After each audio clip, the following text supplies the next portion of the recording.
नमस्कार दर्शकों, आप सभी का स्वागत है नवभारत न्यूज 24/7 में और मैं हूं आपके साथ अजय दीप सिंह बलवाल।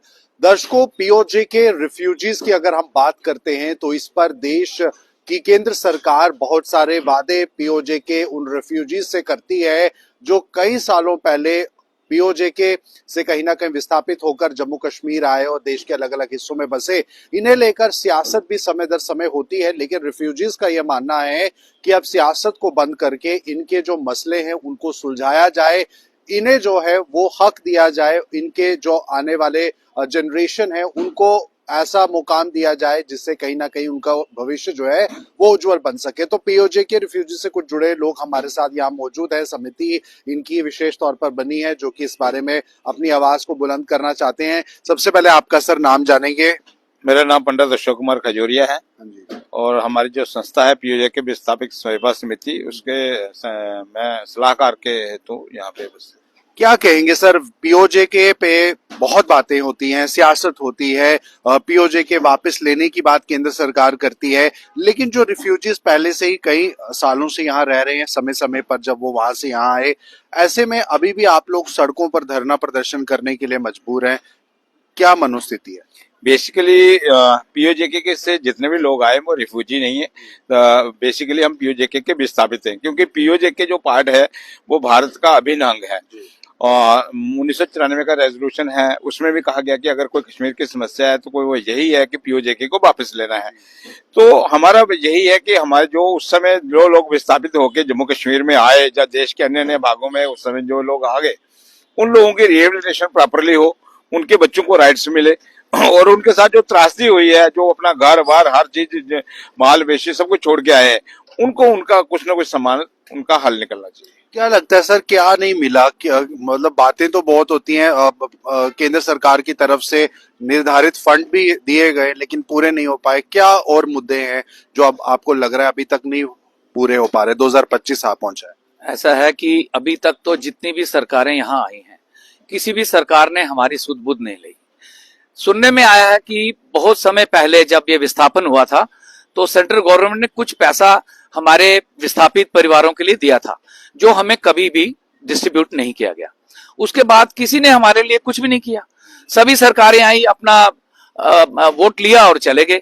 हमारे जम्मू कश्मीर के अंदर 12 लाख वोटर हैं और 12 लाख वोट जो हैं कम नहीं होते। 12 लाख की संख्या बहुत अधिक संख्या है। हमारे वोट तो वो ले लेते हैं, लेकिन हमारे बारे में कुछ भी आज तक किसी ने नहीं किया। हाँ, अभी जैसा कि 2014 में सरकार बदली, नई सरकार आई, उस सरकार ने सिर्फ हमें एक टोकन अमाउंट सा दिया, वो जो कि 5.5 लाख रुपया था। एक सब्जी के अंदर नमक डालने के बराबर ये 5.5 लाख रुपया जो हमें दिया गया। सर आप क्या कर रहे हैं? तो वो बहुत कम था, क्योंकि उस समय जो एक परिवार विस्थापित हुआ, उस परिवार के 8 से 10 लोग थे। आज उन 10 लोगों में 5.5 लाख रुपया अगर बटा या 8 लोगों में बटा तो कितना अमाउंट हो गया? 60-70 हजार रुपया। हम अपना घर वहां छोड़ के आए, हमने खेत बाग बगीचे जमीन जायदाद और अपना सब दुकानें जो बिजनेस एस्टेब्लिशमेंट था सब कुछ छोड़ के आए। यहां पर बिल्कुल नंगे आए। कई लोग तो वहां से भाग के छुपते छुपाते अपनी जान बचाते हुए यहां पहुंचे, जिनके तन बदन पर कपड़े तक नहीं थे, फटे हुए लटके थे, पांव सूज गए थे, इतने इतने बड़े छाले पड़ गए थे। उन लोगों के साथ क्या किया सरकार ने? कुछ नहीं किया। हमारे साथ बहुत नाइंसाफी हुई है। ये सरकार जब तक है, हमें लगता है कि शायद यहां से एक आशा की किरण हमें लगती है कि ये सरकार जिसने हमें चलो एक टोकन अमाउंट दिया, जबकि पहली सरकारों ने हमें कुछ भी नहीं दिया, इन्होंने कुछ तो हमें दिया। इनसे हमें उम्मीद है कि शायद हमें ये आगे भी कुछ दें या कंपेंसेट करें हमारा जो वहां पर प्रॉपर्टी रह गई है, या फिर हमारा वो जो पीओजेके का हिस्सा है उसे वापस लेकर हमें हमारे घरों में वापस भेजें। ठीक है सर, आपसे बात करेंगे। आप क्या समझते हैं, क्योंकि ऐसे कई विस्थापित हैं जो अभी भी स्ट्रगल कर रहे हैं, जिनके पास कोई नौकरियां नहीं है, जो कि बिजनेस भी कोई उस स्तर पर नहीं कर सकते, उतना पैसा नहीं है। ऐसे में युवाओं के लिए, जो आपकी जनरेशन के बच्चे हैं आगे जो होने वाले हैं, उनके लिए कितना जरूरी है गवर्नमेंट जॉब्स, बिजनेस या एजुकेशनल इंस्टीट्यूट्स में उस तरह का उनके लिए स्पेसिफिक कोई कोटा हो या कुछ अन्य चीजें? तो टाइम टू टाइम हम सरकार के आगे रिक्वेस्ट करते रहते हैं कि अब जो जैसे हम रिफ्यूजी तो है नहीं, जैसे मेरे भाई साहब ने बताया, हम अपने देश में विस्थापित हैं। अपने देश में विस्थापित होकर हमारी ये हालत है, कहीं कोई रिजर्वेशन नहीं, कहीं कोई लैंड के लिए भी कुछ नहीं कर रहे। जो कंपनसेशन है एक बार दे दी, उसके बाद किसी ने पूछा ही नहीं। लेकिन चलो ऊपर वाले का शुक्र है कि अगस्त 19 के बाद इस प्रेजेंट सरकार ने कुछ ना कुछ हमें बेनिफिट दिए, जैसे कि अभी 5 लाख रुपए रिलीज किया था। लेकिन वो देखो, उस टाइम जो हमारे दादाजी आए थे, उनके 5 बेटे थे।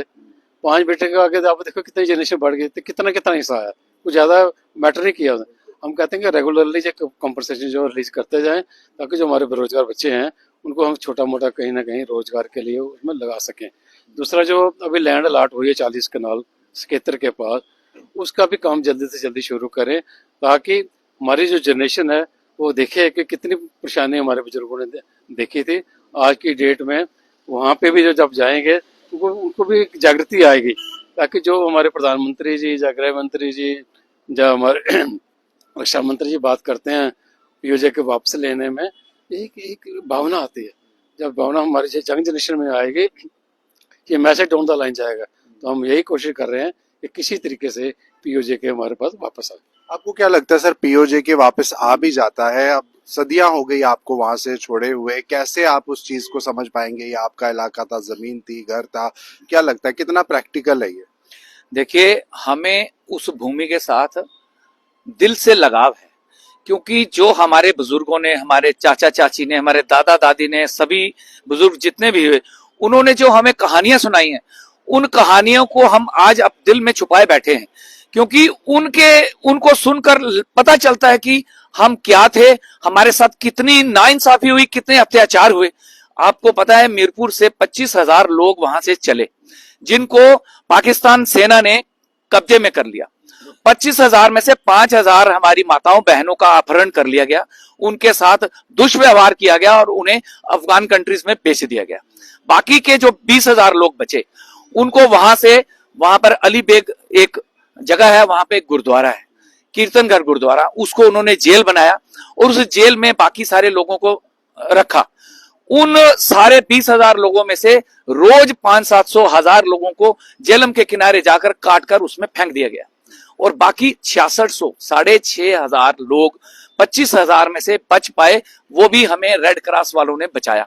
कितना अत्याचार! जो खाना देते थे उसमें चपाती में रेत मिलाकर देते थे, दाल में कंकर मिलाकर देते थे कि ये ऐसे ही मर जाएं। और लेकिन इतना कुछ जब हम सुनते हैं तो हमारे अपनी मातृभूमि के साथ बहुत प्यार है।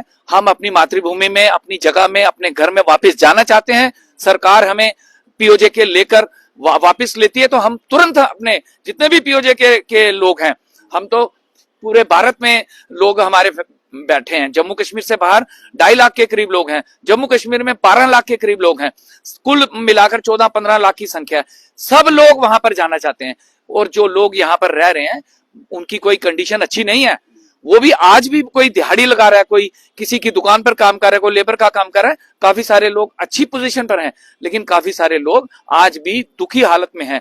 आप जम्मू कश्मीर से बाहर जाइए, जैसे कि हमने पीओजे के विस्थापित सेवा समिति का जब संगठन बनाई गई, उसके बाद जब हम भारत के अलग अलग देशों में, जगहों में गए, वहां पर हमने उनकी दशा देखी है, बहुत बुरी हालत में रह रहे हैं। तो हमारी सरकार से अपील है कि हमें फौरन हमारा पीओजे के वापस लिया जाए और हमें सभी को वापस हमारे घरों में भेजा जाए। ठीक है, तो एक आखिरी सवाल है आपसे, यहाँ पर पीओजे के जो संस्थाएं बनी है अलग अलग स्तर पर हैं, अलग अलग हैं, ऐसे में ये खबरें भी आती हैं कि एक साथ नहीं है, कुछ मन मुटाव है, कुछ परेशानी है। ऐसे लगता है आपको कि इस तरह से कोई संघर्ष जो है वो आप लोग जीत पाएंगे? ऐसा कुछ है या नहीं? क्या आप इस बारे में कहते हैं? देखिए, ऐसा है कि किसी भी लक्ष्य को पाने के लिए अनेक मोर्चों पे काम होता है। इस प्रकार अनेकों ऑर्गेनाइजेशंस काम कर रही हैं, इसमें डिफरेंट ब्रादरीज भी हैं और अलग अलग ऑर्गेनाइजेशंस काम करती हैं, और सबका लक्ष्य एक ही है कि पीओजेके से जो लोग विस्थापित होके आए हैं उनका किसी न किसी तरह से उद्धार हो और उनके बच्चों का उद्धार हो। अभी जो हमारी पार्लियामेंट्री स्टैंडिंग कमेटी की रिकमेंडेशन है, 183rd रिपोर्ट है, उसमें इनके बच्चों को रिजर्वेशन के लिए कहा गया है, 30 लाख का भी है। जो इन सब पे ही अलग अलग ऑर्गेनाइजेशन अपने लेवल पे काम करती है, तो उससे सब हम संगठित हैं। अनेकों बार हमने मिलके भी कार्यक्रम किए। आपने देखा होगा कि जहाँ गर्ल कॉलेज में हमने गांधीनगर में कार्यक्रम किया था, वहाँ हजारों की संख्या में कार्यकर्ता थे और सारी की सारी ऑर्गेनाइजेशन टेबल पे थी, एक मंच पे खड़े होकर हमने उस संघर्ष को आगे बढ़ाने की बात कही। चलिए, तो जाहिर सी बात है, ये थी खास बातचीत पीओजे के विस्थापितों से जुड़ी हुई, और हम उम्मीद करते हैं कि इनकी डिमांड्स पर सरकार भी जल्द से जल्द जो है कुछ कार्रवाई करे, चाहे वो कंपनसेशन के रूप में है, चाहे पीओजे के वापस लाने के रूप में है। आखिरकार अपनी मातृभूमि से हर किसी को प्यार होता है, और यही कहीं ना कहीं इनकी आंखों में भी एक सपना है कि ये पुनः जो है घर वापसी भी कर सके। फिलहाल आप बन रहे हैं नवभारत के साथ।